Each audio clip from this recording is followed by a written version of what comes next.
રાજ્ય સરકાર અંતરિયાળ એવા આદિવાસી વિસ્તારોમાં ઉચ્ચ શિક્ષણના દાવા કરી રહ્યા છે, જો કે ઘણા વિસ્તારોમાં નવી શાળાઓ શરૂ પણ કરાઈ નથી।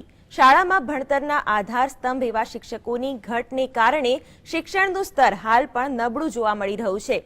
ત્યારે વલસાડ જિલ્લામાં શાળાઓમાં શિક્ષકોની ઘટને લઈને જિલ્લા શાળા સંચાલક સંઘ અને આચાર્ય સંઘ જેવી વિવિધ સંસ્થાઓએ શિક્ષકોની ઘટને લઈને રાજ્ય સરકારને આવેદનપત્ર પાઠવી ઘટતા શિક્ષકોની ભરતી કરવા માંગ કરી છે। ગુજરાત સરકાર આધુનિક શિક્ષણ પર ભાર મૂકે છે, જેમાં રાજ્યના આદિવાસી પટ્ટામાં વસતા આદિવાસી બાળકો પણ ઉચ્ચ શિક્ષણ લઈ શકે તેવા દાવા હાલ થઈ રહ્યા છે। જોકે વલસાડ જિલ્લાના કપરાડા અને ધરમપુર તાલુકાના આદિવાસી વિસ્તારોમાં આજે પણ શિક્ષકોની ઘટતી સંખ્યા શિક્ષણના સ્તરને ગ્રહણ લગાડી રહી છે। આ સમસ્યાના નિવારણ માટે જિલ્લા શાળા સંચાલક સંઘ અને આચાર્ય સંઘ જેવી વિવિધ સંસ્થાઓ આગળ આવી છે। આ સંસ્થાઓ દ્વારા આજે વલસાડ કલેક્ટર કચેરી ખાતે એક ઉગ્ર રજૂઆત કરી હતી।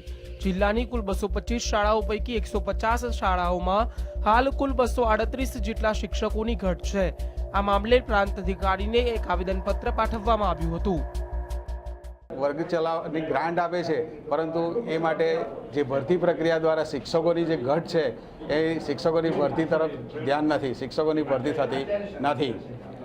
વલસાડ જિલ્લાની જ વાત કરીએ તો 225 ગ્રાન્ટેડ માધ્યમિક શાળાઓમાં 150 શાળાઓમાં 162 માધ્યમિક શિક્ષકોની ઘટ છે। લોકોની ભરતી કરવા માટે કપરાડા અને ધરમપુર જેવા આદિવાસી વિસ્તારોમાં એ લોકોએ સાયન્સનું સ્ટ્રીમ આપી, પરંતુ ત્યાં છોકરાઓ છે પરંતુ વિદ્યાર્થીઓ તો છે, પરંતુ શિક્ષકોની ભરતી જ નથી કરી।